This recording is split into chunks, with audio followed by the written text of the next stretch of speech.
ನನ್ನ ತಂದೆಯಾದಂತಹ ವಾಯುದೇವ ಪ್ರಪಂಚದಲ್ಲಿರುವ ವಾಯುವಿನ ಮಾರ್ಗವನ್ನೇ ಸ್ತಬ್ಧಗೊಳಿಸಿದ. ಹೆದರದಂತಹ ದೇವತೆಗಳು ತ್ರಿಮೂರ್ತಿಗಳಾದಿಯಾಗಿ ಬಂದು ಅವರ ಒಂದಂಶವನ್ನು ನನಗೆ ಅನುಗ್ರಹಿಸಿದರು.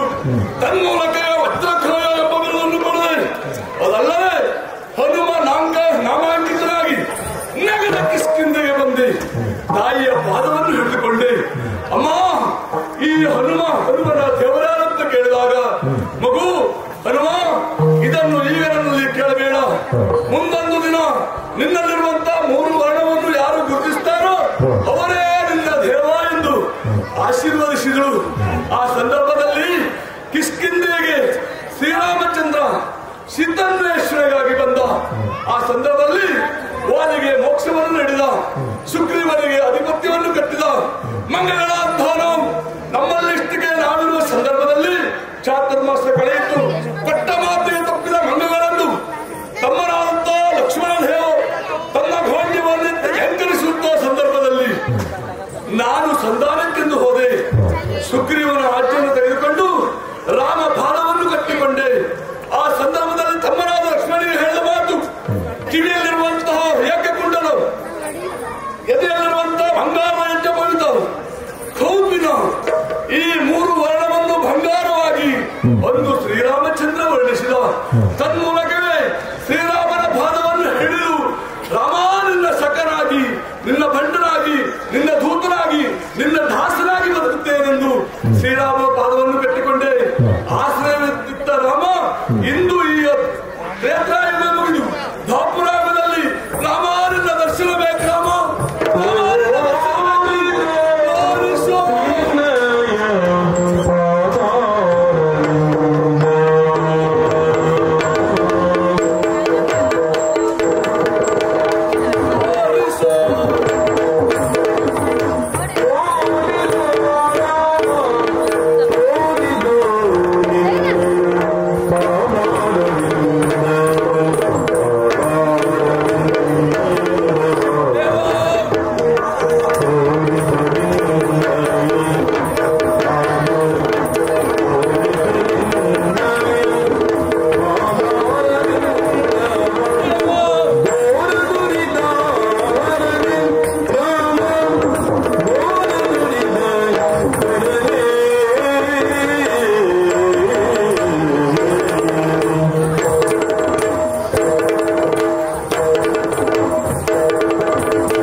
ಶ್ರೀರಾಮಚಂದ್ರ ನಿನ್ನೊಂದಿಗೆ ನಾವಿದ್ದು ನಮಗೆ ಅವಕಾಶವನ್ನು ಕೊಟ್ಟು ಈ ವಾನರ ಮತ್ತು ಕಪಿಗಳ ಜೀವನವನ್ನೇ ಸಾರ್ಥಕ ಮಾಡಿದನಲ್ವೇ ದೇವ. ಪರಮಾತ್ಮ ಸತ್ತ ಯೋಜನೆಯುಳ್ಳಂತಹ ಸರಳಿಗೆ ಸೇತುವೆಯನ್ನು ಬರೆದು ರಾವಣಾದಿ ರಕ್ಕಸರನ್ನು ಸಂವರಿಸಿ ಲೋಕಕ್ಕೆ ಸುಭಿಕ್ಷೆಯನ್ನು ಕೊಟ್ಟು ಒಂದೊಂದು ದಿನ ಭರತ ಶತ್ರುಘ್ನನು ನಿನ್ನನ್ನು ಕಾದು ಕರೆದು ಅಲ್ಲಿಯ ಅಯೋಧ್ಯೆಯ ಪ್ರಜೆಗಳು ನಿನ್ನನ್ನು ಆದರದ ಸ್ವಾಗತವನ್ನು ಮಾಡಿ ದೇವ ನಂದಿ ಗ್ರಾಮದಿಂದ ಪಟ್ಟಾಭಿಷೇಕವಾಯಿತು. ಆ ವಿಜೃಂಭಣೆಯಲ್ಲಿ ಪಾಲ್ಗೊಂಡಂತವರು ನಾವು. ಆ ಸಂದರ್ಭದಲ್ಲಿ ರಾಮ ನಿರ್ವಹಣೆ ಮಾಡಬೇಕಾಯಿತು ದೇವ. ಆ ದಿನದ ನೆನಪು ನಾನು ಮಾಡಿಕೊಳ್ತಾ ಇದ್ದೇನೆ. ಅಲ್ಲೂ ಸೀತಾ ರಾಮ ಲಕ್ಷ್ಮಣಾದಿಗಳೊಂದಿಗೆ ಸೇರಿದಂತ ಸುಧರ್ಮ ಸಭೆಯಲ್ಲಿ ಯುಗ ಯುಗದಲ್ಲಿ ಹೊಸ ಹೊಸ ಅವತಾರವನ್ನು ತೋರಿಸುವಂತಹ ಪ್ರಭು ರಾಮಚಂದ್ರ. ಆ ಸಂದರ್ಭದಲ್ಲಿ ನೀನೇ ಹೇಳಲು ಮಾತಲ್ವ ದೇವ. ಹನುಮ ನಿನ್ನನ್ನು ನಾನು ನಿನ್ನ ಭಕ್ತಿಗೆ ಮೆಚ್ಚಿದ್ದೇನೆ ಹನುಮ ಅಂತಾಗ ದೇವ ನೀನು ನನ್ನನ್ನು ಬಿಟ್ಟೆ ಯುಗ ಪುರುಷನಾಗಿ ನೀನು ನಿರ್ಯಾಣಗೊಂಡೆ, ಮುಂದೆ ನಿನ್ನ ದರ್ಶನ ಭಾಗ್ಯದ ಹುಟ್ಟೆ ದೇವ ಎಂದು ಕೇಳಿದಾಗ ನಿನ್ನ ಪಾದವನ್ನು ಹಿಡಿದು ಕಣ್ಣೀರಿನಿಂದ ಶ್ರೀರಾಮಚಂದ್ರ ನಿನ್ನ ಪಾದವನ್ನು ತೊಳೆದೆ. ಆ ಸಂದರ್ಭದಲ್ಲಿ ಕೊಟ್ಟ ಮಾತು ನೆನಪಿಲ್ವೇ ದೇವ? ಖಂಡಿತವಾಗಿ ದೇವರಿಗೆ ನೆನಪು ಹೋಗಲಿಕ್ಕಿಲ್ಲ. ನಮ್ಮ ಶ್ರದ್ಧೆ ನಮ್ಮ ಶ್ರಮ ಎಲ್ಲಿ ತಪ್ಪಿದನು, ನನ್ನ ಏಕಾಗ್ರತೆಯಲ್ಲಿ ಹೋಯಿತು ಏನು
ಹುಡುಕ್ತಾ ಇದ್ದಾನೆ.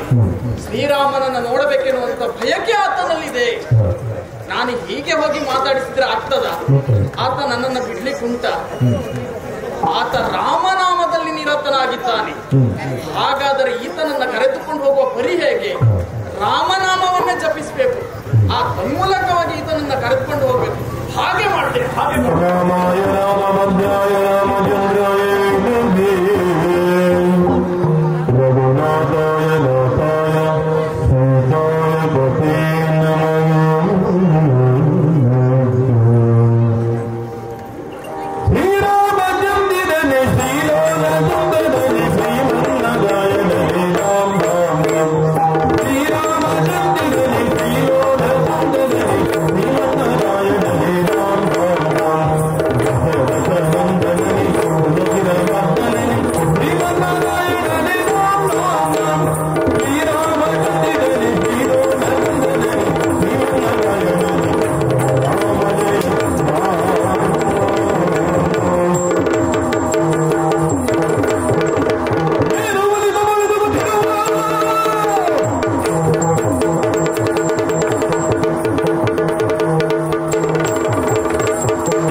ಹಾಗಿದ್ರೆ ನನ್ನೊಡೆಯ ಶ್ರೀರಾಮನ ಬಗ್ಗೆ ಬಿಟ್ಟು ಹಾಗಿದ್ರು ಹನುಮನ ತಪಸ್ಸನ್ನು ಎಂದು ಬಂದ ಮನಸ್ಸಿದತ್ತಾದ್ರೆ ಏನೋ ಹೊಸ ವಿಷಯ ಇರಬೇಕು.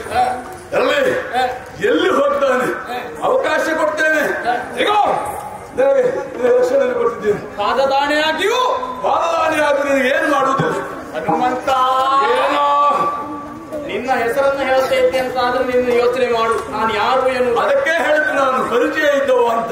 ನಾರದ ಮಾಸಿ ನೀವು ನಾರದ್ರೆ ನೀವು ನಾರದ್ರೆ ನೀವು ನಾರದ್ರೆ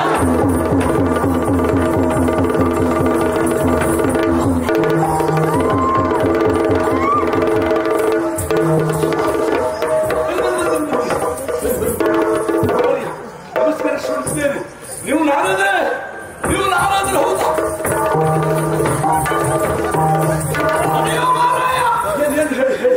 ಮೂರು ಮುಕ್ಕಾಲುಗಳಿಗೆ ಲೋಕವನ್ನು ಸಂಚರಿಸುವಾಗ ಈ ರೀತಿಯಾದಂತಹ ಅನುಭವ ನನಗೆ ಆಗಲಿಲ್ಲ ನೋಡು. ಇದೆಲ್ಲ ಹೊಸ ಅನುಭವ ಆಗ್ಬೇಕು. ಇವತ್ತೇ ಆನಂದ ಬಂತ, ನೀವು ತಿರುಗಾಡಿದ್ದೆ ಬಂದ. ನಮ್ಮಲ್ಲಿ ಹೊಸ ಅನುಭವ. ನೀನು ದೂರದಲ್ಲೇ ಇರು, ನಾನು ಇಲ್ಲೇ ಇರ್ತೀನಿ. ಅಯ್ಯ ಏನು ನಾನು ಇಲ್ಲೇ ಬರುವ ಮೊದಲಾಗಿ ಹೋಗಿದ್ದೆ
ಅಮ್ಮ ಶಾರದೆ ತಾಯಿ ತಂದೆಯರಲ್ಲಿ ಆಶೀರ್ವಾದವನ್ನು ಪಡೆದೆ. ಓಹೋ, ಆ ನಂತರವಾಗಿ ಕೈಲಾಸಕ್ಕೆ ಹೋದೆ.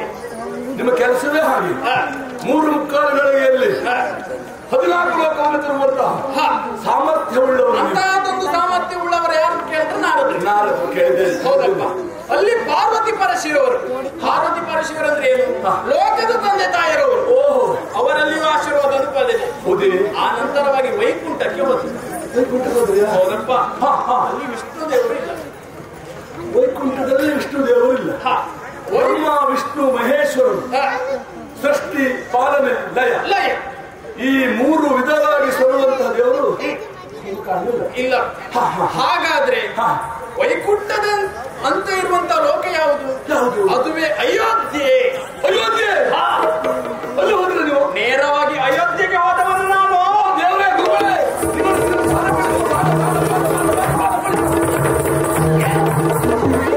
ಏನ್ ಮಾಡ್ತಾ ಇದ್ದೀಯ? ಪುಣ್ಯ ಭೂಮಿಯನ್ನು ಸ್ಪರ್ಶಿಸಿದಂತಹ ಈ ಪಾದ ಇದು ನಮಗೆ ಶ್ರೀಪಾದ.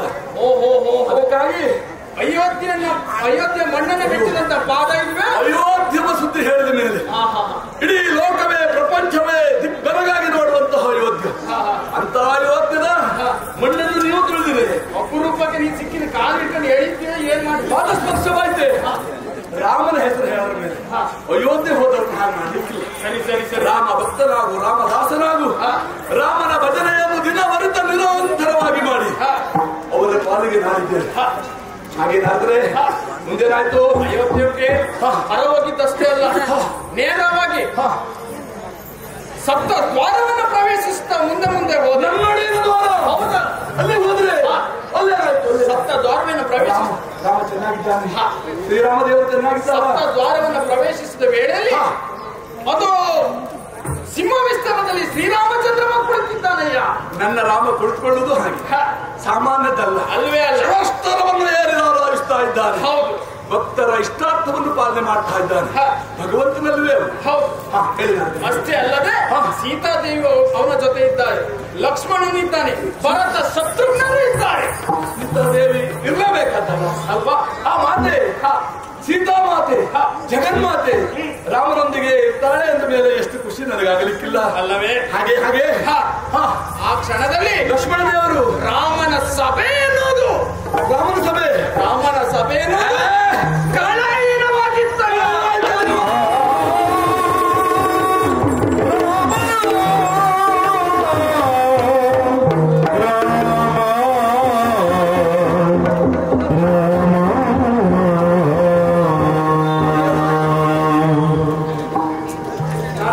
ಹನುಮಂತ ಎದ್ದೇಳು. ಏನಾಯ್ತು ರಾಮನ ಸಭೆ?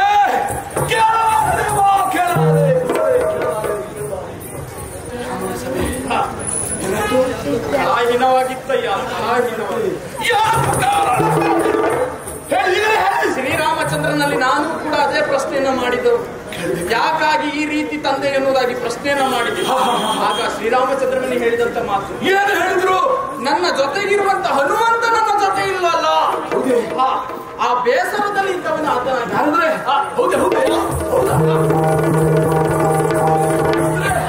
ನನ್ನೊಡೆಯ ಶ್ರೀರಾಮಚಂದ್ರ ನನ್ನ ಬಗ್ಗೆ ಹೌದು ವಿಚಾರಿಸ್ತಾ ಇದ್ದಾನೆ. ದಿನವೂ ನಿನ್ನ ನೆನಪಿನಲ್ಲೇ ಇದ್ದಾನೆ. ಹಾಗಿದ್ರೆ ಏನ್ ಮಾಡುವ ಈಗ? ಆತ ನನ್ನನ್ನು ಇಲ್ಲಿ ಕಳುಹಿಸಿದ್ದು ಮತ್ತೇನಕ್ಕಲ್ಲ, ನಿನ್ನನ್ನು ಕರೆದುಕೊಂಡು ಬರ್ಲಿಕ್ಕೆ ಕಳಿಸಿದ್ದು. ಪ್ರಭು ಶ್ರೀರಾಮಚಂದ್ರ ಗೊತ್ತೇ, ಆ ಭಗವಂತನೇ ಕರೆಸಿ ಗೊತ್ತೇ. ಹಾಗಿದ್ರೆ ಹೋಗುವ.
ಮಂಗಗಳೇ ಕುಣಿಯುವುದಂದ್ರೆ ಅವರ ಹವ್ಯಾಸ ಏನಾದ್ರೂ ನಮ್ಮ ಜಾತಿ ಗುಣ ಇರ್ತದೆ.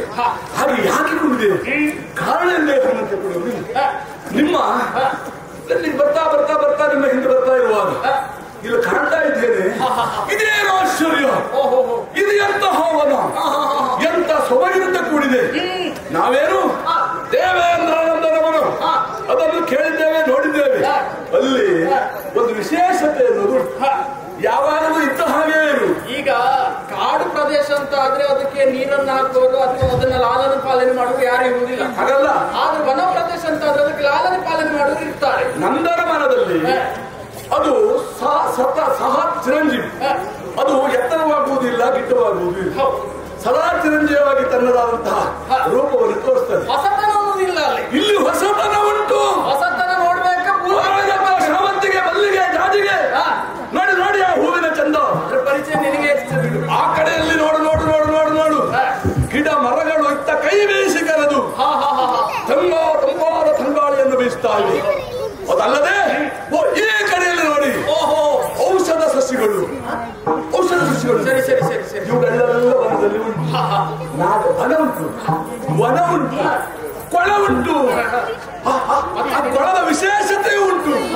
ಇದನ್ನೆಲ್ಲ ಕಾಣುವಾಗ, ನಿನಗೆ ಇದನ್ನೆಲ್ಲ ಕಾಣುವಾಗ ಇದು ಸಾಮಾನ್ಯ ಅದರಷ್ಟಕ್ಕೆ ಬೆಳೆದದ್ದು. ಇದಕ್ಕೊಬ್ಬ ಪೋಷಣಕರ್ತ ಅಂತ ಇದ್ದಾನೆ. ಈ ರೀತಿಯಾಗಿ ಎಲ್ಲೆಲ್ಲಿ ಎಷ್ಟು ಬೇಕೋ ಅಷ್ಟನ್ನು ಚಂದವಾಗಿ ಇರಿಸಿದ ಅಂದ ಮೇಲೆ ಇದರ ಪೋಷಣಕರ್ತ ಇದ್ದಾನೆ. ಅವ ಯಾರು? ಅವ ಎಂತ ಮಹಿಮಾವಂತ.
ನನ್ನೊಡೆಯರ ಹೆಸರು ರಾಮ, ಶ್ರೀರಾಮ, ರಘುರಾಮ, ಗುಣಧಾಮ, ಹೀಗೆಂದೆಲ್ಲ ರಾಮನನ್ನು ಕರೆದಿದ್ದಾನೆ.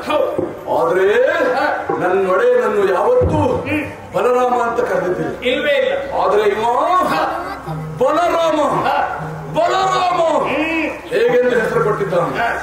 ಅವ ರಾಮದಾಸನಾಗಿ, ರಾಮ ಕಿಂಕರನ ಅಥವಾ ದೇವದಾಸನಾಗಿ ನಮಗೆ ತಲೆ ಬಿಸಿ ತಲೆ ಕಾಯಿಸಿಕೊಳ್ಳುವ ಈ ಹನುಮನಲ್ಲೋ. ಆದ್ರೆ ಎಂದೋ ನಾನು ನೋಡಲೇಬೇಕು. ಹಾಗಿದ್ರೆ ಏನ್ ಮಾಡುವ ನನ್ನಲ್ಲಿ ಕರ್ಕೊಂಡು ಬಾ ಅಂತ ಹೇಳುದು ನೀನು. ಅಲ್ಲ, ಈಗ ನಾನು ರಾಮ ಇಲ್ಲಿಗೆ ಬರಬೇಕಿದ್ರೆ ನೀವು ಹೋದಕ್ಕೆ ಸೂಕ್ತ ಜನ. ನಾನು ಹೋದ್ರೆ ಆಗ್ತದ? ನೀವು ಎಲ್ಲಿ ಹೋದರೂ ಆಗುದಿಲ್ಲ ಅನ್ನೋದೇ. ನಿಮ್ಮನ್ನು ಯಾರು ಕೂಡ ಯಾವ ದ್ವೇಷ ಇಟ್ಟುಕೊಳ್ಳುವುದಿಲ್ಲ. ನೋಡು, ನೀವು ಏನೇ ಮಾಡ್ರು ಅದಕ್ಕೊಂದು ಉದಾಹರಣೆ ಅಂತ ಪುಣ್ಯಾತ್ಮರು ನೀವು. ಆದ್ರೆ ನಾನೇ ಹೋದೆ ಅಂತಾದ್ರೆ ಈ ಹೇಳಿಕೆಯಲ್ಲಿ ಹೋಗುವ ನಾನು ಕಾರಣಕ್ಕೆ ನಾನು ಹೋಗ್ಬೇಕಾಗಿ ಹಿಂದೆ ಕ್ಷೇತ್ರಾಯುಧದಲ್ಲಿ ಗೊತ್ತಿರ್ತದವರಿಗೆ ನಾನು ಎಲ್ಲೆಲ್ಲಿ ಹೋಗಿದೆ ಅಂತ ಹೊಸದಾಗಿ ಮರುಕಳಿಸಬೇಕಾಗಿಲ್ಲ. ಹೌದಪ್ಪ. ಆದರೆ ಅವರನ್ನೆಲ್ಲೇ ಕರೆತರುವಾಗ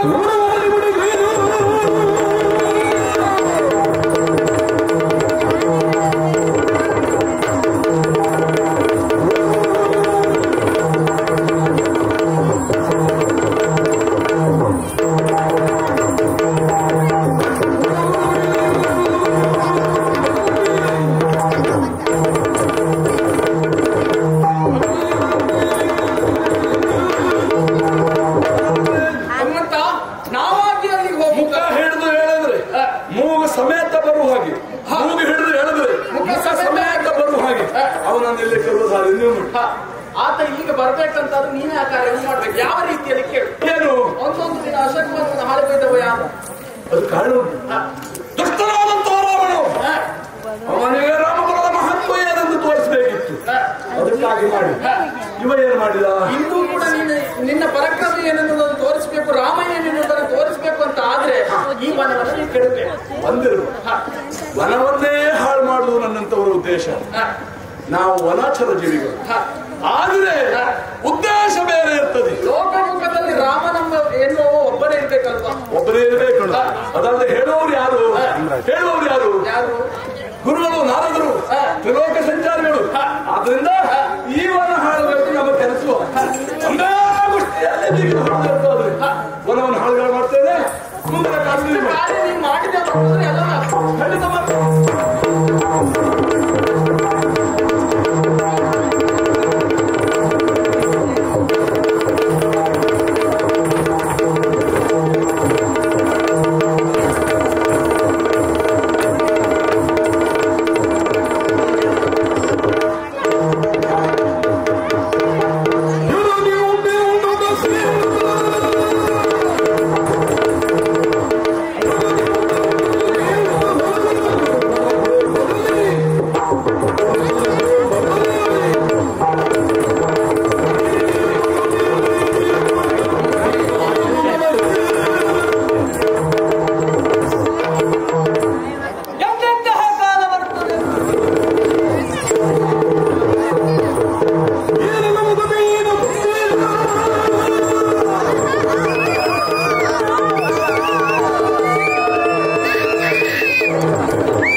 ಕೆಲಸ ಸುಲಭ ಮಾಡಬೇಕು. ಆದ್ರೆ ಈಗ ಅಂದವನನ್ನು ನೋಡುವಾಗ ಇವ ಕಟ್ಟಿದಂತಹ ಕಿರೀಟ, ಇವ ಹಿಡಿದಂತಹ ಹಲವಾಯುಧ, ಇವ ತೊಟ್ಟಂತ ಉಡುಗೆ ತೊಡುಗೆ, ಇವನನ್ನು ನೋಡುವಾಗ ಯಾವುದೋ ಒಂದು ರಾಜಕುಮಾರನ ಕಾಣ್ತಾ ಇದ್ದಾನೆ. ಹಾಗಿದ್ರೆ ನೋಡುವ ನೋಡುವ ನೋಡುವ ಯಾರೇನು ನನ್ನ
ನಾನು ಕೇಳಿದ್ರೆ ಆಶ್ಚರ್ಯ ಪಡಬೇಕಿಲ್ಲ. ಯಾಕೆ ಅಂತ ಕೇಳು. ಯಾಕೆ? ನರ ನಾಗ ನಾಗಲೋಕಗಳಲ್ಲಿ ಓಹೋ ಈ ವ್ಯಕ್ತಿಯ ಹೆಸರು ಕೇಳಲಿದ್ದವರಿಲ್ಲ, ಪರಿಚಯ ತಿಳಿಯಲಿದ್ದವರಿಲ್ಲ. ಓಹೋ ಅವರ ಯಾರ ದೊಡ್ಡ ಮಹಾ ವ್ಯಕ್ತಿ ನೀನು. ಅವರ ಯಾವ ಗುಂಪಿಗೂ ಸೇರಿದವರಲ್ಲರಿಲ್ಲ. ಕೆಲವರು ಹಾಗೆ ಕೇವಲ ಕಾಡ ಕೋಡಗ. ನಾನು ಕೂಡ ಹೌದು ನೀನು.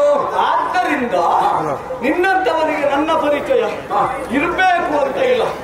ಹಾಗಾಗಿ ನೀ ಕೇಳಿದ್ರೆ ಹಾಗೆ ಇಲ್ವಾ? ಕೇಳುವ ಹಾಗಿಲ್ಲಲ್ಲ, ಕೇಳಬೇಕೆ. ಅಲ್ಲದೆ ಇದ್ರೆ ಗೊತ್ತಾಗುವುದಿಲ್ಲ ಅಂತ ಹೇಳುವುದಿಲ್ಲ ಅಂತ ನಾನಿನ್ನು ಆಕ್ಷೇಪಿಸಿದ್ದಲ್ಲ, ಹೇಳುವುದಕ್ಕೆ ಹೊರಟದ್ದು. ನೀನು ಕೇಳಿದ್ರಿಂದ ಸೋದಿಗ ಅಲ್ಲ ಅಂತಷ್ಟೇ ಆಡಿದ್ದು. ಸಾಮಾನ್ಯ ಒಬ್ಬ ಕೋಡಗ ಕೇಳಿದ ಅಂತ. ಯಾಕಂದ್ರೆ ಇಲ್ಲಿರುವವರು ಬಿಡು, 3 ಲೋಕಗಳಲ್ಲಿರುವವರಿಗೆ ನನ್ನ ಪರಿಚಯ ಇದ್ದಂತೆ ಕೇಳುವ ಪ್ರಶ್ನೆ ಇಲ್ಲ. ಹಾಗಾದ್ರೆ ಯಾರಿಗಾದ್ರೂ ಗೊತ್ತಿಲ್ಲ ಅಂತ ನಾನು ಆಶ್ಚರ್ಯಪಡಬೇಕಾಗಿತ್ತು. ಹಿಂದೆ ಕೋಡಗ ಕೇಳುತ್ತದೆ ಅಲ್ಲಲ್ಲ, ಈಗ ಕೇಳ್ತಾ ಇರುವ ಕೋಡಗಕ್ಕೆ ಪರಿಚಯವನ್ನು ಸರಿಯಾಗಿ ಹೇಳಬೇಕು ಅಂತಲೇ ಅನ್ನಿಸ್ತಾ ಉಂಟು. ಹೇಳಿದೀಯೋ? ಇಲ್ಲ ಇಲ್ಲ ಕೇಳಿದ್ದೀನಿ. ಕ್ಷೀರಸಾಗರ ಅದೆಲ್ಲುಂಟು. ಅದುಂಟು ಸಪ್ತಲೋಕಗಳಲ್ಲಿ ಒಂದು. ಸಪ್ತಲೋಕದಲ್ಲಿ ವೈಕುಂಠದಲ್ಲಿ. ಹೌದು, ಕ್ಷೀರಸಾಗರದ ಮಧ್ಯದಲ್ಲಿ ವೈಕುಂಠ. ಕ್ಷೀರಸಾಗರದ ಮಧ್ಯದಲ್ಲಿ ವೈಕುಂಠ. ಕ್ಷೀರಸಾಗರದಲ್ಲಿ ಸಮುದ್ರ ಇಲ್ಲ. ಹಾಲ್ಗಡಲಿನಲ್ಲಿ ತೇಲುವಂತಹ ನಗರ ಕ್ಷೀರಸಾಗರದ ಮಧ್ಯದಲ್ಲಿ ಇದೆ ನಿನ್ನಪುರ. ಹಾಗಂತ ನಿನ್ನಪುರದಲ್ಲಿ ಸಮುದ್ರ ಇಲ್ಲ. ಕ್ಷೀರಸಾಗರದ ಮಧ್ಯದಲ್ಲಿ, ಹಾಲ್ಗಡಲಿನ ಮಧ್ಯದಲ್ಲಿ ವೈಕುಂಠ. ಇಲ್ಲಿಯೂ ಸುತ್ತಲೂ ಕಣ್ಣರಳಿಸಿ ನೋಡು, ಸಮುದ್ರವೇ ಕಾಣಿಸ್ತಾ ಉಂಟಲ್ಲ. ಎಲ್ಲಿ ನೋಡಿದ್ರು ನೀವೇ. ಅದರ ಮಧ್ಯದಲ್ಲಿರುವಂತಹ ನಗರ ಇದು. ಸಮುದ್ರದ ಮಧ್ಯದಲ್ಲಿರು. ಈ ನಗರಕ್ಕೆ ಹೆಸರೇನು? ಏನು? ದ್ವಾರಕಾಪುರ. ದ್ವಾರಕಾಪುರ. ಕಾರಣ ಏನು? ಒಟ್ಟು ಆ ಹೆಸರು ಬರುವುದಕ್ಕೆ ಕಾರಣ ಏನು ಅಂತ ಕೇಳಿದರೆ ಕಾರಣ ಒಂದಲ್ಲ ಎರಡಲ್ಲ, 500 ದ್ವಾರಗಳಿಂದ ಆವೃತವಾದಂತಹ ನಗರ ಇದು. ಈ ಪುರದ. ಹೌದು, ಒಂದಲ್ಲ 500 ದ್ವಾರಗಳಿದ್ದಾರೆ. ಆಗಿರ್ಬಹುದು ಬಿಡು. ಯಾಕೆ? ಕೆಲವರು ಆಡಿಕೊಳ್ಳುವವರು ಆಡ್ತಾರೆ. ಯಾರಾದರೂ ವೈರಿಗಳು ಒಟ್ಟಿಸಿಕೊಂಡು ಬಂದ್ರು ಅಂತಾದ್ರೆ ಹೋಗುವುದಕ್ಕೆ, ಹೊರ ಹೋಗುವುದಕ್ಕೆ ಸಮಸ್ಯೆ ಆಗಬಾರದು. ಯಾವ ಕಡೆ ಹೋದರೂ ಅಲ್ಲಿ ದ್ವಾರ ಇಲ್ಲ ಅಂತ ಆಗಬಾರದು. ಎನ್ನುವ ಕಾರಣಕ್ಕಾಗಿ ಇಷ್ಟೆಲ್ಲ ಇಟ್ಟಿದ್ದಾರೆ ದ್ವಾರಗಳನ್ನ. ಇದನ್ನೆಲ್ಲ ನಿನ್ನ ಆಡಳಿತದಲ್ಲಿ ನಿರ್ಮಿಸಿದ್ದು ಅಂತ ಭಾವಿಸಿಕೊಳ್ಳುತ್ತಾರೆ. ಆದ್ರೆ ಯಥಾರ್ಥ ಅದು ಹಾಗಲ್ಲ. ಏನು? ಏನು ಕೇಳಿದ್ರೆ, ಈ ಭರತ ವರ್ಷದಲ್ಲಿ ಕಂಚಿಯೋ ಕಾಶಿಯೋ ಮಧುರಯೋ ಮುಂತಾದಂತಹ ಸಪ್ತಕ್ಷೇತ್ರಗಳಲ್ಲಿ ಒಂದಿದು ದ್ವಾರಕೆ. ಓಹೋ, ಇಂತಹ ಸಪ್ತಕ್ಷೇತ್ರಗಳು ಮೋಕ್ಷಪ್ರದಾಯಕ ಕ್ಷೇತ್ರಗಳು ಅಂತ ಅನ್ನಿಸಿಕೊಂಡಿದ್ದಾರೆ. ಇಲ್ಲಿಗೆ ಮೋಕ್ಷವನ್ನು ಅಪೇಕ್ಷಿಸಿ ಬರುವವರಿಗೆ ಯಾವುದೇ ಸಮಸ್ಯೆ ಎದುರಾಗಬಾರದು ಎಂಬ ಕಾರಣಕ್ಕೆ 100 ಬಾಗಿಲು. 100 ಬಾಗಿಲು. ಆದ್ದರಿಂದಲೇ ದ್ವಾರಾವತಿ ಅಂತ ಕರಿತಿದ್ವಿ. ಕಟ್ಟಿ ನಿರ್ಮಿಸಿದವರು ನಾವೇ. ಈ ಪಟ್ಟಣವನ್ನು ಕಟ್ಟಿ ಬೆಳೆಸಿದವರು ನಾವೇ. ಅಮೋಘವಾದಂತಹ ಭೂಮಂಡಲವನ್ನು ಬಿಟ್ಟು ಅಲ್ಲೆಲ್ಲಿಯೂ ನೀವು ಮನೆಯನ್ನು ಕಟ್ಟಲಿಲ್ಲ. ಇಲ್ಲ, ನೀರಿನ ಮಧ್ಯದಲ್ಲಿ ದಡದಲ್ಲಿ ಕಟ್ಟಿದ್ದೀರಿ. ಹೌದು. ಅದು ಏನು ವಿಶೇಷವು? ಜಲಾವೃತವಾದಂತಹ ಈ ಪ್ರದೇಶದಲ್ಲಿಯೇ ಕಟ್ಟುವುದಕ್ಕೆ ವಿಶೇಷ ಏನು ವಿಶೇಷ? ಎಲ್ಲರೂ ಭೂಪ್ರದೇಶದಲ್ಲಿ ಎಲ್ಲರೂ ಮನೆಯನ್ನು ನಿರ್ಮಾಣ ಮಾಡ್ತಾರೆ, ಅಲ್ಲ ಪುರವನ್ನು ನಿರ್ಮಿಸುತ್ತಾರೆ. ಆದ್ರೆ ಜಲದ ಮಧ್ಯದಲ್ಲಿ ನಿರ್ಮಿಸುವ ಅದೇಕ ನಿಮ್ಮದು ಪ್ರಸಂಗ ಅಲ್ಲ. ಗೊತ್ತಾಗುತ್ತದೆ. ನೀರಿನ ಯಾರು ಹೆಚ್ಚಿನದು ಮಾಡ್ತಾರೋ ಅದು ನೀರಿನ ಮಧ್ಯದಲ್ಲಿ ಒಂದು ಕಾಲದಲ್ಲಿ ಮುಳುಗಿದ್ದಂತಹ ಕುಶಸ್ಥಲಿಯನ್ನೇ ಮೇಲಕ್ಕೆತ್ತಿ ಅಲ್ಲಿ ಪುರವನ್ನು ನಿರ್ಮಾಣ ಮಾಡುವುದು. ನಾನು ಎಣಿಸಿದ್ದೇನು ಗೊತ್ತೇನು? ಹಿಂದೆ ತ್ರೇತಾಯುಗದಲ್ಲಿ ನಮ್ಮವರು ಜಾಂಬವ, ನಳ, ನೀಲಾದಿಗಳು ದೊಡ್ಡ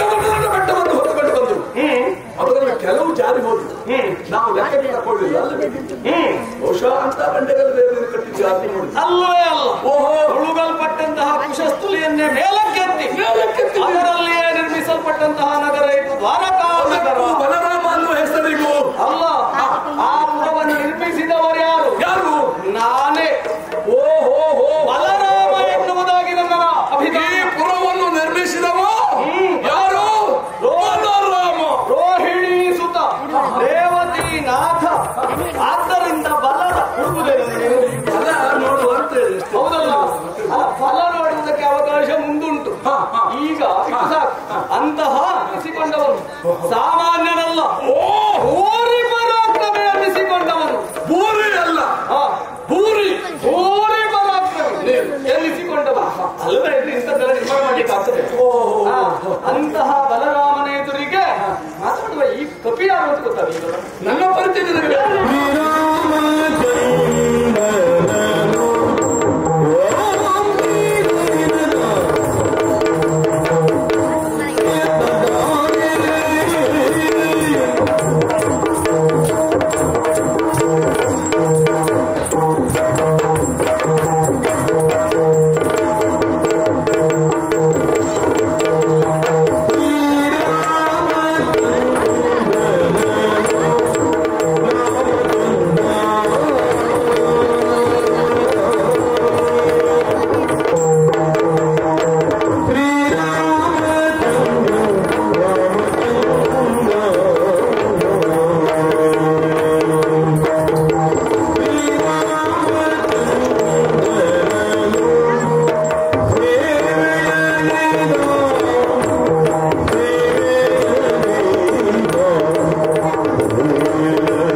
ಶ್ರೀರಾಮಚಂದ್ರ ಅಂತಹವನ ಎದುರು ನೀನು ಬಲರಾಮ ಅಂತ ಹೇಳ್ಕೊಡ್ತಾ ಇದ್ದೀಯ.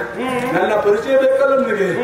ಈಗ ಕೇಳು, ಏನು ಹಿಂದೆ ನೇತ್ರಾಯುಗದಲ್ಲಿ ಶ್ರೀರಾಮಚಂದ್ರನ ಕಿಂಕರನಾಗಿ ಕಂಠನಾಗಿ ದಾಸನಾಗಿ ಅವನ ಸೇವಕನಾಗಿ ಕೆಲಸ ಮಾಡಿದಂತ ಸಾಮಾನ್ಯ ಒಂದು ಕಪಿ. ನನ್ನ ಹೆಸರು ಕರೆಯುವುದಕ್ಕೆ ಹನುಮಂತ ಅಂತ ಕರಿತಾ ಇದ್ರು. ರಾಮ ಪೂಜಿತ ರಾಮನನ್ನೇ ಪೂಜಿಸುತ್ತಾ ರಾಮನನ್ನೇ ಭಜಿಸುತ್ತಾ ಇರುವ ಸಂದರ್ಭ ನಾರದರು ಈ ಮಾರ್ಗದಲ್ಲಿ ನನ್ನ ಕರೆತಂದ್ರು. ನಿನ್ನ ವರವನ್ನು ನೋಡಿದೆ, ಚಂದವಾದ ವನ, ಸುಂದರವಾದ ವನ, ನೋಡ್ಬೇಕನ್ನುವಂತಹ ವನ ನೋಡಿದೆ, ಕಣ್ತಂಬಿಕೊಂಡೆ. ಆದ್ರೆ ಕೊನೆಗೆ ಏನ್ ಹೇಳಿದ್ರು, ಇದನ್ನು ಕೇಳಿದಂತಹ ನನಗೆ ರೋಮಗಳಲ್ಲಿಯೂ ರಾಮನಾಮವನ್ನು ಮಾಡುವ ಈ ಹನುಮನ ಎದುರು ಸಾಮಾನ್ಯ ಮನುಷ್ಯ ರಾಮ ಅಂತ ಹೆಸರಿಟ್ಟುಕೊಂಡಿದ್ದಾನಂತ ಆದ್ಮೇಲೆ ಇದನ್ನು ಕೇಳಿ ಸುಮ್ಮನಿರ್ಲಿಕ್ಕುಂಟ ನಿನ್ನ ಬಲ ಎಷ್ಟು, ನಿನ್ನ ತೋಳ್ಬಲ ಎಷ್ಟು, ನಿನ್ನ ತಲೆಯಲ್ಲಿರುವಂತ ಅಹಂಕಾರ ಎಷ್ಟು, ಒಂದೊಂದು ಬುದ್ಧಿನಿಂದ ನಾನು ಬುದ್ಧಿದೆ ಅಂತಾದ್ರೆ ಆ ನೋವು ಆ ಮೂಳಿ ಮುರಿದು ಹೊತ್ತುಂಟಲ್ಲ ನಿಂತು ಅದು ಸರಿ ಮಾಡ್ಲಿಕ್ಕೆ ಶ್ರೀರಾಮಚಂದ್ರನೇ ಮತ್ತೆ ಬರ್ಬೇಕು. ಅವನ ಜ್ಞಾನವನ್ನ ಭಜಿಸಬೇಕು ನೀನು. ನೋಡು, ಮೊದಲಾಗಿ ಜಪಿಸಿ ಅವನ ಪಾದವನ್ನು ಹಿಡಿಯುತ್ತೇನೆ ಒಪ್ಪಿದ್ದು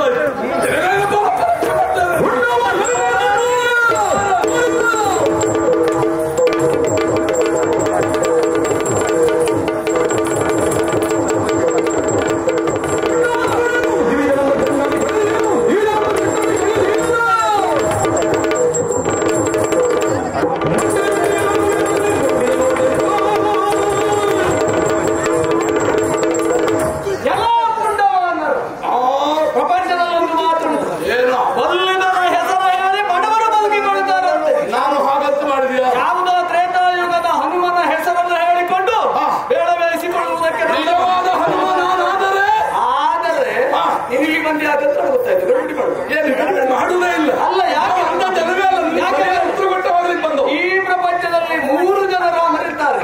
3 ಜನ ರಾಮರು. 3 ಜನ ರಾಮರಿದ್ದಾರೆ. ಯಾರಲ್ಲ? ಒಬ್ಬ ಬಿಸಿ ನೀರನ್ನು ಬಿಸಿ ಮಾಡಿ ಕುಡಿಯುವವು, ಬಿಸಿ ಬಿಸಿಯಾದ ಭಾರ್ಗವ ರಾಮ. ಮತ್ತೊಬ್ಬ ತಣ್ಣೀರನ್ನು ತಣಿಸಿ ಕುಡಿಯುವ ಅವನಾರು? ಅವ ಶ್ರೀರಾಮ. ನೀ ಹೇಳುವ ರಾಮ ರಾಮ. ಇನ್ನೊಬ್ಬ ಇದ್ದಾನೆ. ಏನು? ಅವನಿಗೆ ಬಹುಶಃ ಬಿಸಿ ನೀರು ಕುಡಿದಿದ್ರೆ ಆಗುದಿಲ್ಲ. ಅತ್ತ ಬಿಸಿಯೂ ಅಲ್ಲ, ಇತ್ತ ತಣ್ಣಗಿದ್ದದ್ದು ಅಲ್ಲ, ಮಧ್ಯದ್ದನ್ನು ಹದದಲ್ಲಿ ಕುಡಿದು ಬೇಕಾದಷ್ಟು ಕುಡಿದು ಸೇವಿ ಸ್ವಲ್ಪ ಬಿಸಿಯಾದ ನೀರು ಮಿಕ್ಸ್ ಮಾಡಿಕೊಡು, ಸೇರಿಸಿಕೊಡು. ಹೌದು, ಸೇರಿಸಿಕೊಡು. ನೀನು ಹಾಗೆ ಹೆಚ್ಚಾದ ಸೇರಿಸಿಕೊಡು. ಅಲ್ಲ, ನಾನು ಹೇಳಿದ್ದಕ್ಕೆ ನಿನ್ನ ವ್ಯಾಖ್ಯಾನ ಬೇಡ. ಬಿಸಿಯೂ ಅಲ್ಲ, ತಣ್ಣಗಿದ್ದು ಅಲ್ಲ. ಅಂದ್ರೆ ವಿಚಾರಗಳನ್ನೆಲ್ಲ ಕೂಲಂಕುಷವಾಗಿ ವಿಮರ್ಶೆ ಮಾಡಿ ಏನಾಗಬೇಕು, ಏನಾಗಬಾರ್ದು, ಏನ್ ಆಡಬೇಕು, ಏನ್ ಆಡಬಾರ್ದು, ನಿನ್ನ ಶರೀರಕ್ಕೆ ಒಗ್ಗು ಹಾಗೆ ಅನ್ನುವುದನ್ನು ವಿಮರ್ಶೆ ಮಾಡಿ ವ್ಯವಹರಿಸುವ ಬಲರಾಮ ಅಂತ ಹೇಳಿ.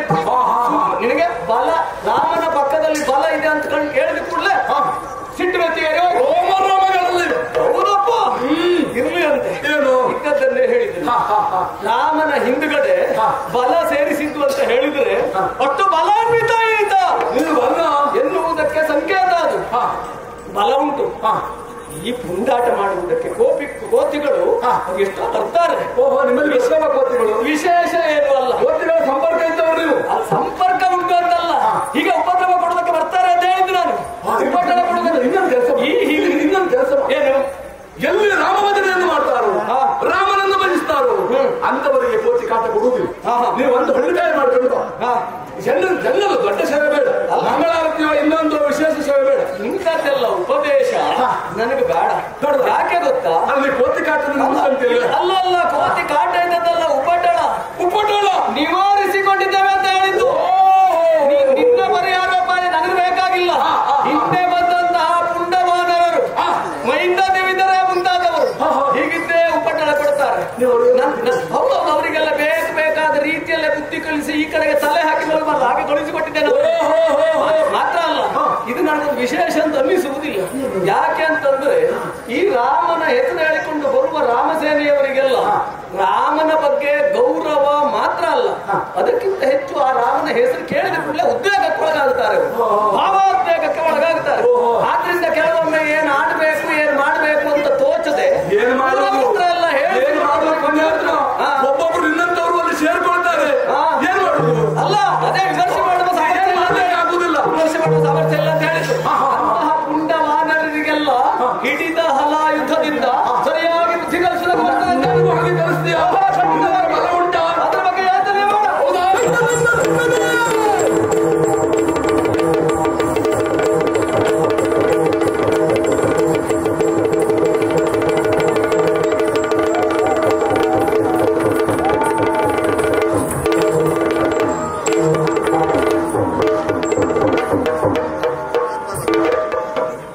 ಎಲ್ಲಿ ಹೋಯ್ತು ನಿನ್ನ ಬಲರಾಮ?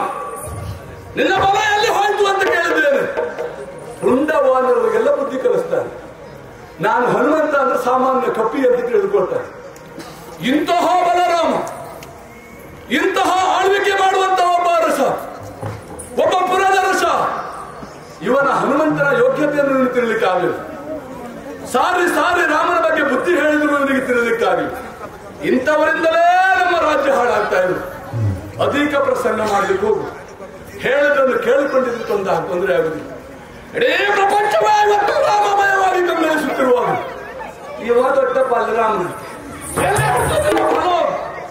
ಇನ್ನು ಮೇಲೆ ರಾಮದಾಸನಾಗಿರ್ಬೇಕು, ದೇವದಾಸನಾಗಿ ಇರಬೇಕಿದ್ರೆ ಬಲ ಎನ್ನುವ 2 ಅಕ್ಷರವನ್ನು ತೆಗಿತಿಲ್ವಾ? ತೆಗಿತ ಹೇಳು. ಇಲ್ಲದಿದ್ರೆ ನಿನ್ನ ಕೇಳುವುದು ಯಾರಂತ ನಾನು ಕೇಳ್ತೀನಿ. ಹೇಳು, ಹೇಳು. ನಿನ್ನ ಬಲ ಎನ್ನುವ ಸೊಕ್ಕು ಎಲ್ಲಿ ಹೋಯ್ತು? ನಿನ್ನನ್ನು ಕೇಳುವವರು ಯಾರು?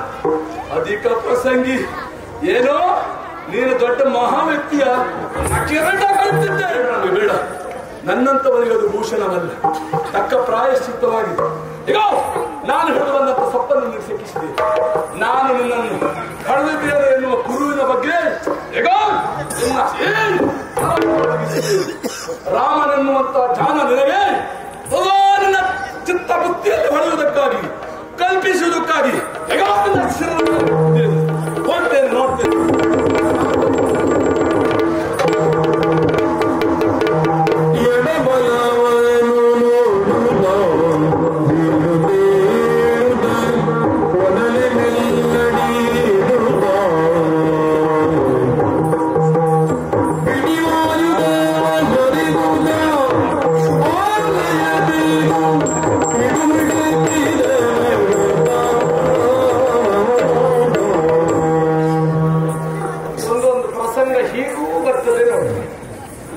ಬರೇ ಬಾಯಿಯಲ್ಲೇ ಏನಾದ್ರೂ ಸುಧಾರಿಸಲಿಕ್ಕೆ ಆಗ್ತದ ನೋಡು. ಕೆಲವು ಸಲ ಅದು ಆಗುದಿಲ್ಲ ನೋಡಿ. ಎಲ್ಲ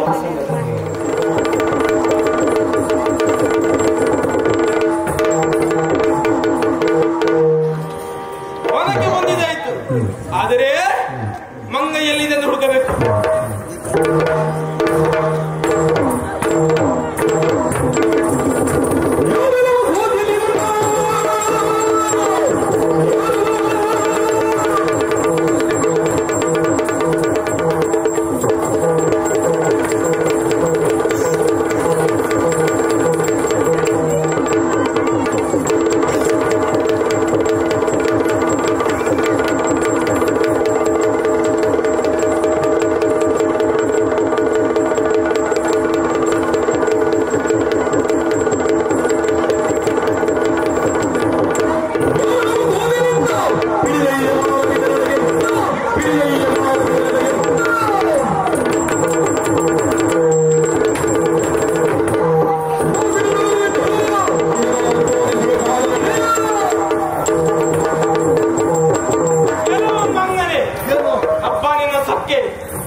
ಇಲ್ಲಿಯವರೆಗೆ ಬಂದಿದ್ದೀಯಾ? ಪಾಪ ನೀನು ಹಾಳಾಯ್ತು. ಮತ್ತೆ ಅದಲ್ಲದೆ ಹೋದರೆ ಈ ವನವನ್ನು ನಡೆಸಲಿಕ್ಕೆ ನಾವು ಎಷ್ಟು ಕಷ್ಟಪಟ್ಟಿದ್ದು ಅದನ್ನು ಈ ವನವನ್ನು ನಡೆಸುವ ನೀನು ನಡೆಸುವಲ್ಲ, ನಡೆಸಿದವ ಅಂದರೆ ಈ ವನವನ್ನು ಹಾಳು ಮಾಡಲಿಕ್ಕೆ ಮನ ಮಾಡ್ತಿದ್ಯಲ್ಲ.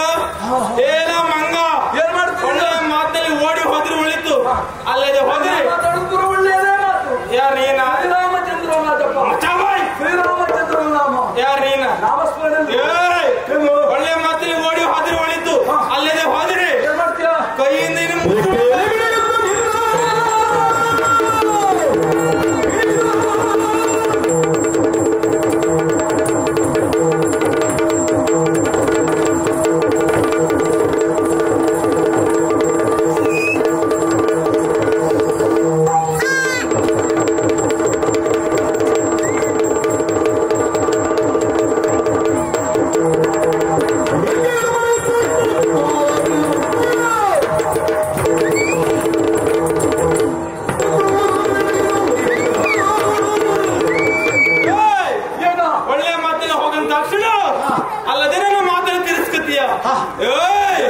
ಒಳ್ಳೆಯ ಮಾತಲ್ಲಿ ಹೋದ್ರೆ ಒಳಿತು. ನನ್ನ ಮಾತು ಕೇಳದೆ ಹೋದಂತಾದ್ರೆ ಈ ಕೈದಿನ ಮುಸುಳ ಬಾರಿಸಿ ಮಾಡ್ತಾರೆ.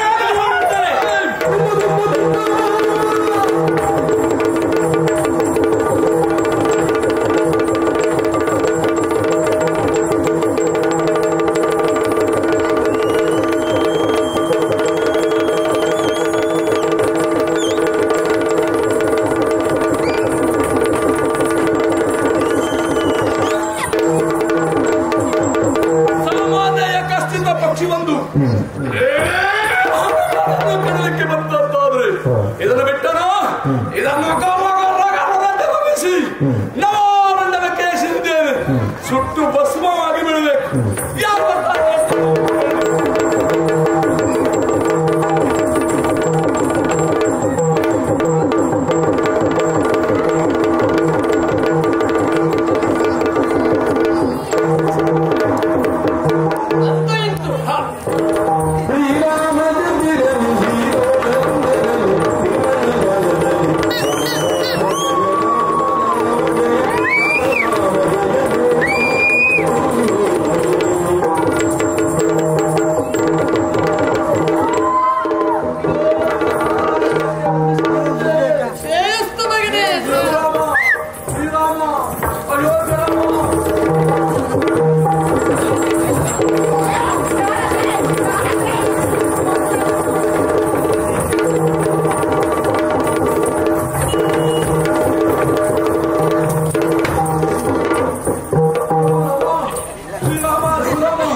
ರಕ್ಷಿಸು ದೇವ, ನನ್ನನ್ನು ರಕ್ಷಿಸು.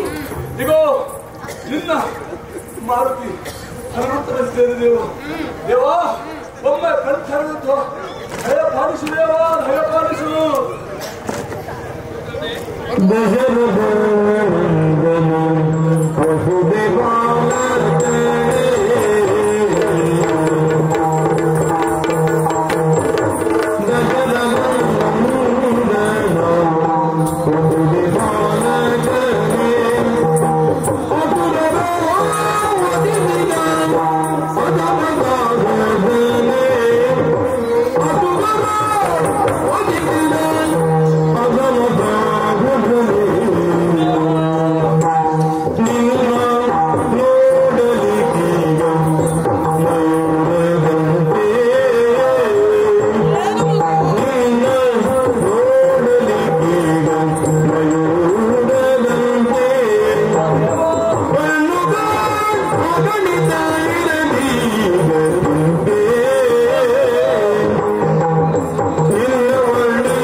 ಈ ನಾಲಿಗೆ ಸಾಕಾಗುವುದಿಲ್ಲ ದೇವ.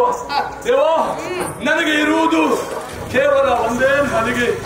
ಆ ಮಾಸೇಶನಂತೆ 2 ನಾಲಿಗೆಯನ್ನು ನಾನು ಗೊತ್ತಿದ್ರೆ ರಾಮ ನಿಮ್ಮ ಸ್ಮರಣೆಯನ್ನು 7 ನಾಲಿಗೆಯಿಂದ ಕೊಂಡಾಡ್ತಾ ಇದ್ದೆ ದೇವ. ದೇವ ನಿನ್ನನ್ನು ನೋಡುವಾಗ ಭಗವಂತ ಓ ಸಾಕ್ಷಾತ್ ಅಖಿಲಾಂಡ ಕೋಟಿ ಬ್ರಹ್ಮಾಂಡ ನಾಯಕನೇ, ಅಣು ರಣು ತ್ರೇಣ ಸಕಲ ಜೀವಿಗಳನ್ನು ಸದಾ ರಕ್ಷಿಸುತ್ತಾ ಪೋಷಿಸುತ್ತಾ ಯುಗ ಯುಗದಲ್ಲಿ ಯುಗಾಂತರವನ್ನು ತೋರಿಸ್ತೇನೆ ಎಂದು ದೇವ ಹೇಳಿದಂತ ಪರಮಾತ್ಮನಲ್ಲವೇ ನೀನು ಭಗವಂತ. ಓ ದೇವ ನನಗೆ ನಿನ್ನನ್ನು ನೋಡಲು ಈ 2 ಕಣ್ಣು ಸಾಕಾಗುವುದಿಲ್ಲ. ಮಯೂರನಂತೆ 1000 ಕಣ್ಣುಗಳನ್ನು ಹೊಂದಿದ್ರೆ ನನ್ನ ಕಣ್ಣನ್ನು ಕಣ್ತುಂಬಿಕೊಂಡಿದ್ದೇನೆ ದೇವ.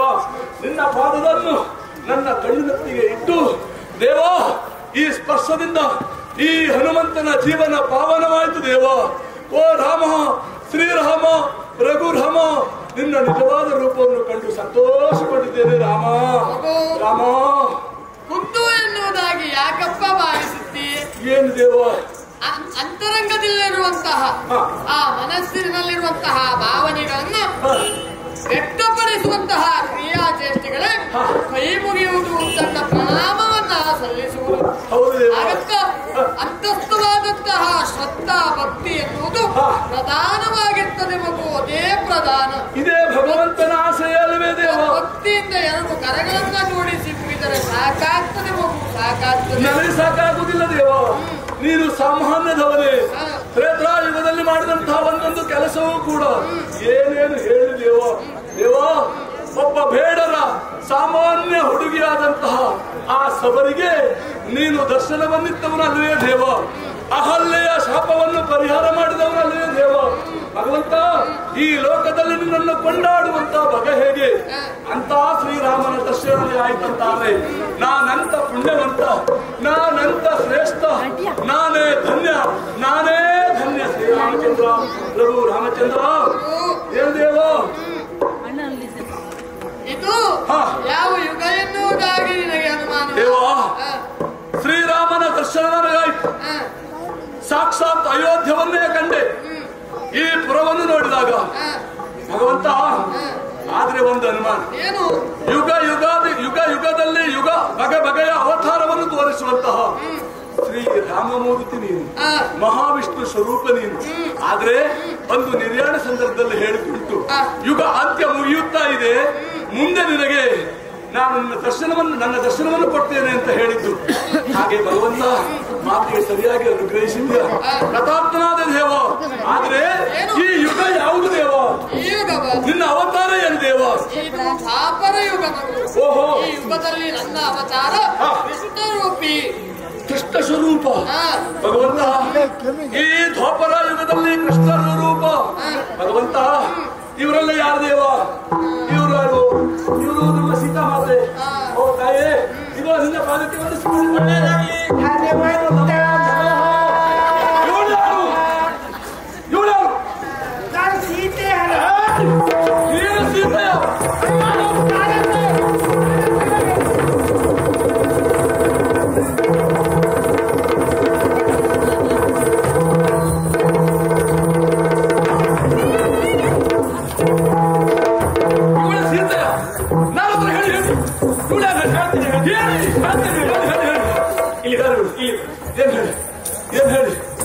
ಈಗಾಗಲೇ ದೇವರು ಹೇಳಿದವನಿದ್ದಾನೆ.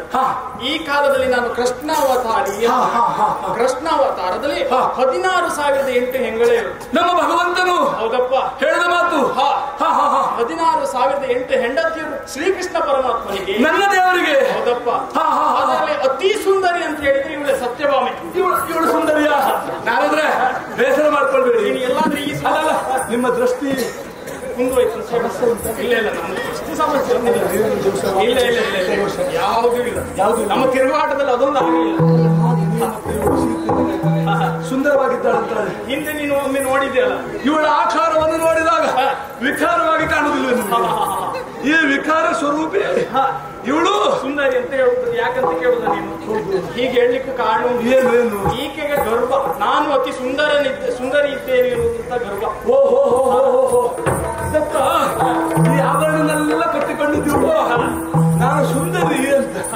ಸುಂದರಿ ಅನ್ನೋದು ತೊಟ್ಟಿದ ಆಭರಣದಿಂದಲೋ ವಸ್ತ್ರದಿಂದಲೋ ಶರೀರ ಆ ರೀತಿಯಾಗಿ ಬರ್ಲಿಕ್ಕೆ ಉಂಟಾ? ಇವಳನ್ನು ನೋಡಿದ್ರೆ ಹಾಗೆ ಕಾಣಿಸ್ತದೆಯಾ? ಕೆಲವರು ಇದ್ದಾರೆ ಸುಂದರವಾದಂತಹ ಶರೀರವನ್ನು ಹೆಣ್ತನವನ್ನು ವಿಕಾರ ರೂಪದಿಂದ ತೋರಿಸಿ ಅವರ ಹೆಣ್ತನವನ್ನೇ ಹಾಳು ಮಾಡಿಕೊಂಡು ಈಗ ಪ್ರಪಂಚ ಮುಖದಲ್ಲಿ ಹಾಗೆ ಕೆಲವರಿದ್ದಾರೆ. ನಿಷ್ಠೆ, ಶ್ರದ್ಧೆ, ಕುಲ, ಗೋತ್ರ, ಸಮಾಜಕ್ಕೆ ನಾವು ಕೊಡುವಂತ ಕೊಡುಗೆ, ಸ್ತ್ರೀ ಸಮಾನರಾಗಿ ಆದರ್ಶಪ್ರಾಯರಾಗಿ ಬದುಕಬೇಕೆನ್ನುವ ಹೆಣ್ಮಕ್ಳು ಕೆಲವರಿದ್ದಾರೆ. ಅವರು ಯಾವ ಸಂದರ್ಭದಲ್ಲಿ ಯಾವ ಹುಡುಗಿಯನ್ನು ಪಡಬೇಕು? 1ರಿಂದ 18ರವರೆಗೆ, 18ರಿಂದ 25ರವರೆಗೆ, 25ರಿಂದ 60 ವರ್ಷದವರೆಗೆ, 60 ವರ್ಷ ಕಳೆದ ಮೇಲೆ ಇದು ಸ್ತ್ರೀ ಕುಲದ ಸ್ತ್ರೀ ನಾರಿಯರು ತನ್ನ ಉಡುಗೆಯನ್ನು ಬದಲಾವಣೆ ಮಾಡ್ತಾರೆ. ಆದರೆ ಇವಳ ಉಡುಗೆ ಯಾವುದು? ಇದು ವಿಚಿತ್ರವಾಗಿ ಕಾಣ್ತಾ ಇದೆಯಲ್ಲ. ಇವಳ ವಿಕಾರ ಆಚಾರ ಇಲ್ಲಿರಬಾರದು. ಇವಳ ಗರ್ವವನ್ನು ಇಳಿಸುವುದಕ್ಕಾಗಿ ಇವತ್ತು ನಿನ್ನನ್ನ ಕರೆಸಿದ್ದು. ಹೌದು ದೇವ. ಬೇಕಿದ್ರೆ ಅವಳಲ್ಲೇ ಕೇಳು. ಏನು ನನ್ನ ಅಹಂಕಾರವೆಲ್ಲ ಈ ಹೊತ್ತಿಗೆ ಇಳಿದು ಹೋಯ್ತು. ನೀವೇನು ಎಷ್ಟು ಹಾಗೆ ತಿಳಿಯದು. ನಿಮ್ಮಂತ ಹೊರ ದುಂಗಿದವಳು ಮಾತ್ರವೇ ಅದು. ಅಹಂಕಾರವೆನ್ನುವುದು ನನ್ನ ನೆತ್ತಿಯಿಂದ ಅಡರಿದ ಕಾರಣದಿಂದ ಈ ರೀತಿಯಾಗಿ ವರ್ತಿಸಬೇಕಾಯಿತು. ಐಶ್ವರ್ಯದ ಮದ, ವಿದ್ಯೆಯ ಮದ, ಅಂತಸ್ತಿನ ಮದದಿಂದ ಈ ರೀತಿಯ ಕ್ಷಮಿಸಬೇಕು. ನಿನ್ನ ತಪ್ಪಿನ ಅರಿವು ನಿನಗಾಗಿದೆ ಅಲ್ವ? ಕ್ಷಮಿಸಿದ್ದೇನೆ. ಸತ್ಯಭಾಮಾದೇವಿಯವರು ಒಂದೊಂದು ದಿನ ನೀವು ಪ್ರವಚನ ಮಾಡಿದ್ದು ಬಿಗುವಾಗಿ. ಹೌದಪ್ಪ. ಲೋಕಮುಖದಲ್ಲಿ ಇದ್ದ ಹೆಣ್ಣು ಮಕ್ಕಳಿಗೆಲ್ಲ ಹೇಳಿದ್ದೇನೆ, ಗಂಡ ಮನೆಗೆ ಬಂದ್ರೆ ಬಾಗಿಲಾಕಿ ಮಲಗಿ, ಗಂಡನನ್ನ ಮನೆಯಿಂದ ಹೊರಗೆ ಹಾಕಿ ಎನ್ನುವುದಾಗಿ. ಹೌದು, ಇದು ತಮ್ಮ ಬಾಯಿಂದ ಪ್ರವಚನ ಯಾವ ರೀತಿಯಾಗಿ ಬರ್ತದೆ ಅಂತ ಕೇಳಬೇಕಿತ್ತು. ನಾನು ಇಷ್ಟ ಆಗುವುದಕ್ಕೆ ಮೂಲ ಕಾರಣ ನೀವೇ. ಇಷ್ಟು ಮಾಡ್ಬೇಕಂತಿತ್ತು ದೇವರ ಸಂಕಲ್ಪ. ಅದು ನಾನೇ ಹೇಳಿದವು. ಹೊತ್ತಲ್ಲದ ಹೊತ್ತಿನ ಸಮಯದಲ್ಲಿ ಗಂಡ ಮನೆಗೆ ಬಂದ ಅಂತಾದ್ರೆ ಗಂಡನನ್ನ ಹೊರೆ ನೂಕಿ ಬಾಗಿಲು ಹಾಕಿ ಎನ್ನುವ ಹಾಗೆ ಹಿಂದೆ ಏನ್ ಮಾಡ್ಬೇಕು? ಯಾರೂ ಹಾಗೆ ಮಾಡಬೇಡಿ. ಎಷ್ಟು ಹೊತ್ತಿಗೆ ಗಂಡ ಸರಿಯಾಗಿ ಕೇಳಿಸ್ಕೊಳ್ಳಿ. ಪ್ರಚಾರ ಮಾಡ್ಬೇಕು. ಹೌದು. ಎಷ್ಟು ಹೊತ್ತಿಗೆ ಗಂಡ ಬಂದ ಬಾಗಿಲನ್ನ ತೆರೆ ಬಂದಂತ ಗಂಡನಿಗೆ ಉಣ್ಣುವುದಕ್ಕಾಗಲಿ ಕುಡುವುದಕ್ಕಾಗಲಿ ಏನ್ ಬೇಕು ಅದನ್ನೆಲ್ಲ ಕೊಡಿ. ಹಾಗೆ ನೀವು ಮಾಡದೆ ಹೋದ್ರಿ ಅಂತಾದ್ರೆ ಹಿಂದಿನ ಬಾಗಿಲಿಂದ ನಾರದ್ರು ಬರ್ತಾರೆ, ಒಳಗಿದ್ದ ಕಪ್ಪೆಲ್ಲ ಹೊರಗೆ ಬರ್ತಾರೆ. ಜಾಗ್ರತೆ. ನನಗೆ ಕೈ ಬೇಡ ತೋರಿಸಿ ಹೌದಾ? ಹೇಳಿದ್ದೆ ಎಲ್ಲರಿಗೂ ಹೀಗೆ ಮಾಡ್ತೇನೆ ನಾನು. ಹಾಗಾಗ್ತದೆ. ಆದ್ರೆ ಈ ವೇಷ ವ್ಯವಸ್ಥೆ ಅಲ್ವಾ? ನೀನು ಈ ರೀತಿಯಾಗಿ ನೋಡ್ಲಿಕ್ಕೆ ಆಗುದಿಲ್ಲ. ಮೊದಲು ಈ ವೇಷವನ್ನು ಆ ಕಡೆ ಹೋಲಿಸಿ. ಹತ್ತಿರದಲ್ಲಿ ಹೊಳೆ ಇದ್ರೆ ಅಲ್ಲಿಗೆ ಸರಿ ಸರಿ.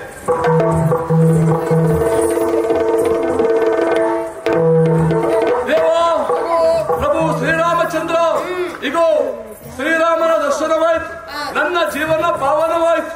ಹನುಮಂತನಾದರೂ ನಾನು ಸದಾ ಕಾಲ ನಿನ್ನನ್ನು ಧ್ಯಾನಿಸುತ್ತಾ ಭಜಿಸುತ್ತಾ ಭಜನೆಯನ್ನು ಮಾಡುತ್ತಾ ಯಾರು ಈ ರೀತಿಯಾಗಿ ಇಸುತ್ತಾರೋ ಅವರಿಗೆ ಭಕ್ತರ ಕಷ್ಟವನ್ನೆಲ್ಲ ಪರಿಹರಿಸಿ ಸುಖ ಸಮೃದ್ಧಿಯನ್ನು ನೀಡುವಂತ ಓ ಪ್ರಭು ಶ್ರೀರಾಮಚಂದ್ರನೇ, ದೇವಾ ನಿನ್ನ ಈ ಕೃಷ್ಣಾವತಾರವನ್ನು ಕಾಣಬೇಕೆನ್ನುವ ಆಶೆ ಆಗ್ತಾ ಇದೆ ದೇವ. ಈ ಯುಗದ ಅವತಾರವಂತಹ ಕೃಷ್ಣ ರೂಪೇನೆ ಕಾಣುವಂತಹ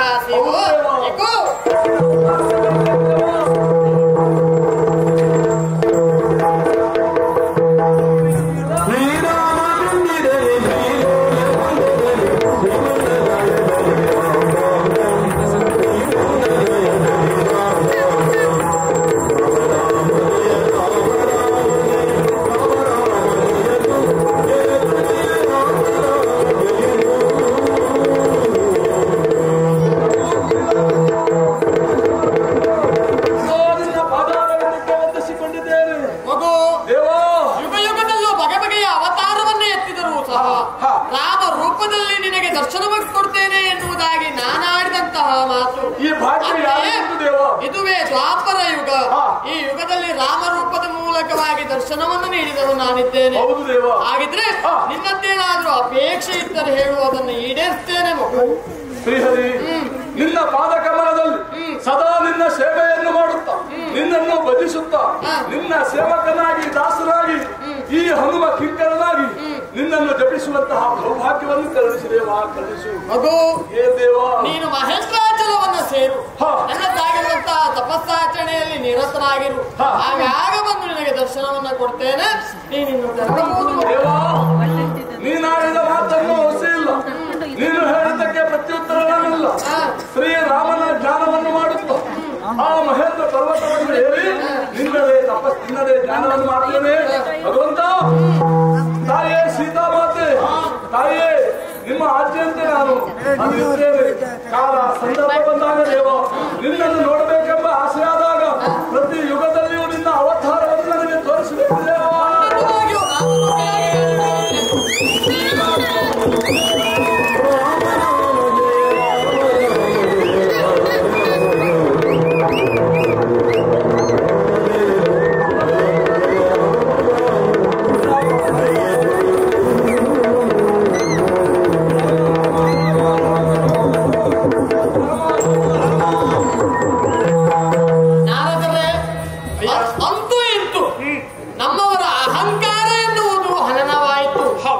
ದ್ವಾಪರೆಯಲ್ಲಿ ಮಾರುತಿಯ ಪ್ರತಾಪ ಏನೆನ್ನುವುದು ಜಗತ್ತಿಗೆ ತಿಳಿದಂತಾಯಿತು. ಸರಿ, ಇನ್ನು ಅನೇಕ ಕಲ್ಯಾಣಕರ ಕಾರ್ಯವನ್ನ ಮಾಡಬೇಕು.